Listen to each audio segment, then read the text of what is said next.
Oke, selamat malam semuanya. Ya, ini F-Talk edisi 28 Maret 2023. Seperti biasa, malam ini kita akan update market ISG dan saham-saham yang sudah masuk di kolom komentar. Ide-ide dari Bapak Ibu semua.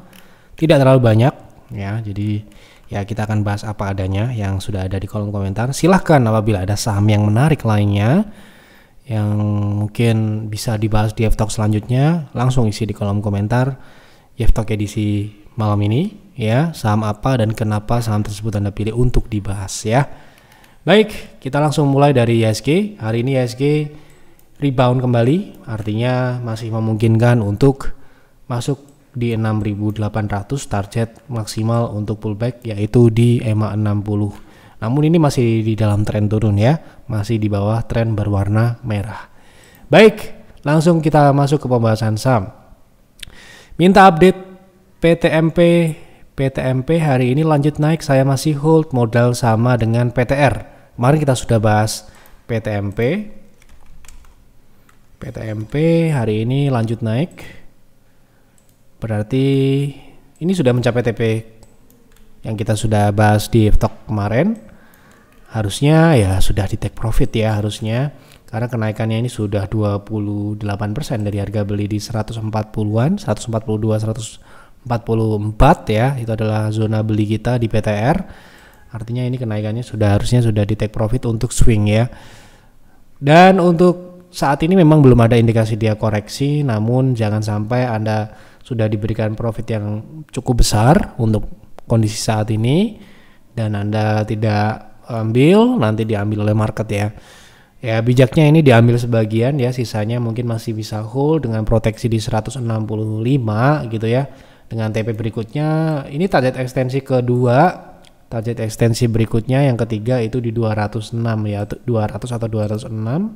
Ini adalah target berikutnya. Baik, seperti itu kira-kira. Selamat buat yang masih hold PTMP. Tolong bahas Toba untuk swing trade, apakah sudah terjadi pullback? Berapa hari terakhir saya pantau kok udah mulai naik. Tolong dibahas target naiknya dan apakah sudah bisa masuk. Kalau sudah naik berarti ya sudah pullback ya. Pullback itu adalah kenaikan di dalam tren turun. Nah sudah naik ini ya. Sudah pullback, sudah berjalan pullbacknya gitu.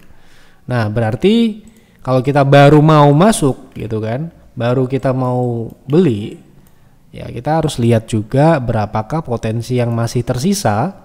Ya, sekarang ini di 0,3 itu adalah target terdekat. Target minimalnya sudah tercapai. Berarti target kedua yang diharapkan itu di 545. Kalau saya mungkin lihat risk rewardnya dulu. Ini potensinya sekitar 7% ya, 7%-an. Dengan risk kalau dia turun ke 0,2 itu 4%, 4,3, atau kalau dia kembali turun itu 12%, sehingga kalau mau beli di harga saat ini Anda bisa proteksi di 484 ke bawah, atau bagusnya lagi kalau dikasih koreksi dulu di 490 atau 480 Anda bisa proteksi di 460 ke bawah. Itu mungkin upside-nya akan cukup menarik karena itu 10%-an ya. Seperti itu.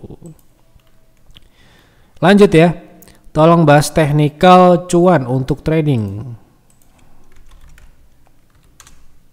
Oke, saham baru ya, belum ada indikator MACD ataupun EMA, tapi yang jelas ini sekarang ini dia masih uptrend, konsolidasi. Koreksinya ini konsolidasi di dalam tren naik. Untuk trading bagusnya harus tunggu konfirmasi dulu dia breakout dari konsolidasinya, yaitu di atas 790 untuk target naiknya terdekat di upper shadow ini ya di 1000. Kemudian target ekstensi kedua atau TP keduanya itu di 1220 dengan proteksi kalau dia kembali ke area konsolidasi ini ya bisa diproteksi ya, seperti itu. ASA secara teknikal apakah masih konsolidasi? Baik, kita coba cek ASA apakah masih konsolidasi. Oke, ya masih konsolidasi sepertinya. Jadi ASA ini akan keluar dari konsolidasi jika turun di bawah 93 atau naik minimal di atas 103 atau di batas atas resistnya itu di 110 ya. Jadi kalau dia masih bergerak di area 110 sampai dengan 93, ini masih dikategorikan konsolidasi. Namun ini nominal kecil ya, jadi 1 poin 2 poinnya ini sangat berarti atau bisa ditradingkan. Ya kalau Anda mungkin mau trading di saham konsolidasi seperti ASA ini, upside-nya 6%, 5%, 11% dengan risk 5%. Jadi bisa-bisa aja kalau Anda mau ya. Tapi ini volume transaksinya relatif menurun ya. Baik, lanjut. Tolong bahas Indi bisa keberapa kemarin mulai uptrend kembali.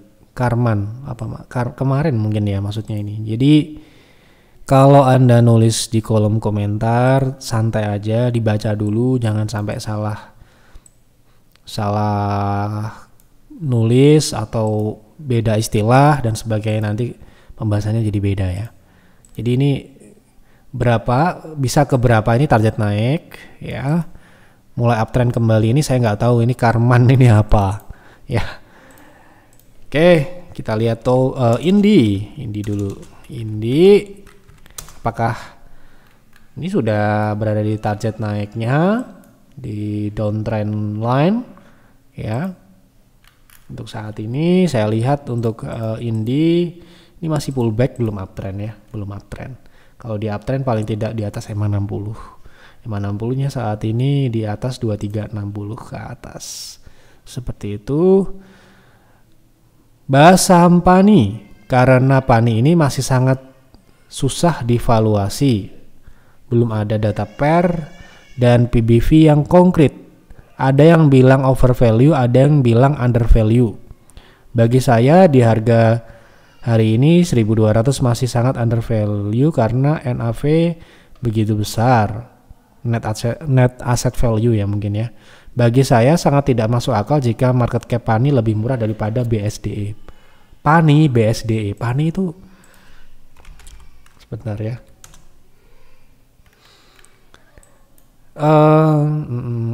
Saya bukan investor yang melihat dari valuasi ya. Jadi mungkin saya tidak bisa menjawab ini murah atau mahal karena metodologinya sangat banyak dan tidak bisa kita bahas pada saat ditanya langsung saya jawab gitu. Karena kita perlu melihat juga industrinya ini apa, kemudian dia itu bagaimana model bisnisnya dan menggunakan valuasinya seperti apa caranya melihat gitu ya. Kalau kita hanya melihat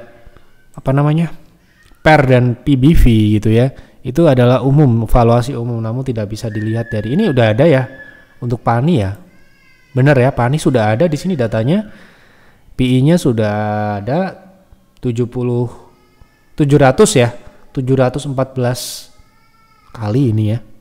Kemudian book value-nya, PBV-nya, price to book value-nya 8 kali ini. Sebentar ya, saya ini PANI ini apakah juga properti sama dengan BSD karena di compare dengan BSD ya. Sebentar saya cek dulu.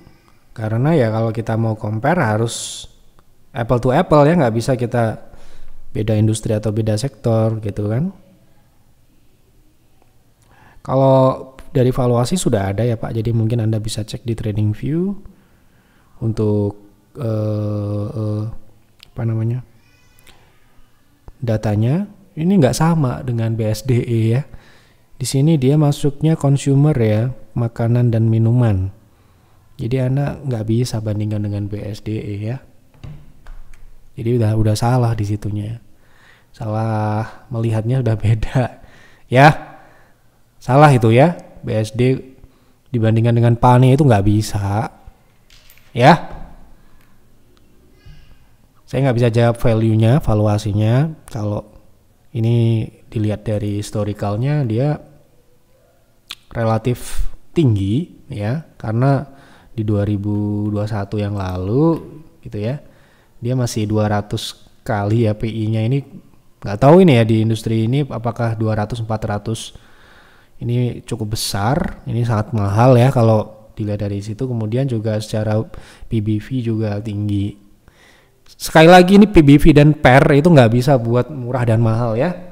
Itu hanya pandangan umum, jadi harus dilihat dari bagaimana industrinya dinilai ya. Gitu, nggak bisa juga dibandingin dengan BSD, itu sudah salah kaprah itu ya. Apakah kenaikan CBRE masih bisa lanjut setelah sentuh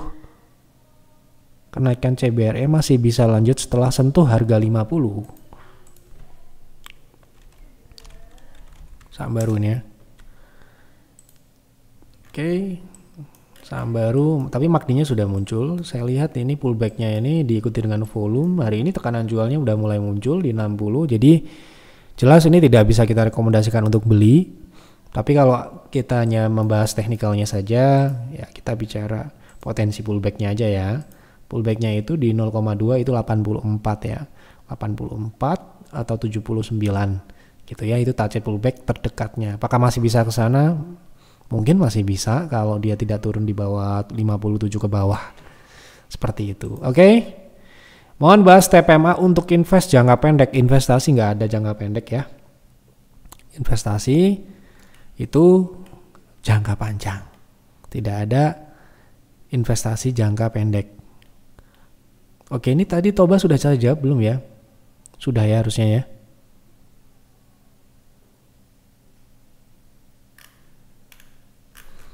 Jadi investasi TPMA apakah ini trading ya kalau jangka pendek ya? Ini saya jawab jangka pendeknya aja karena yang di sini nggak pas pertanyaannya. Kalau jangka panjang ya investasi jangka panjang, nggak ada jangka pendek investasi, itu nggak ada.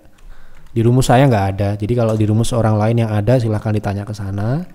Kalau di saya kalau investasi itu ya pasti jangka panjang. Kalau untuk trading jangka pendek ya, karena Anda tanya jangka pendek. Ini potensi upside-nya ke 420 itu 4%, jadi kurang menarik secara upside jangka pendek. Seperti itu. Kemudian saya tadi lupa bahas, apakah saya sudah bahas Toba atau belum? Coba saya lihat.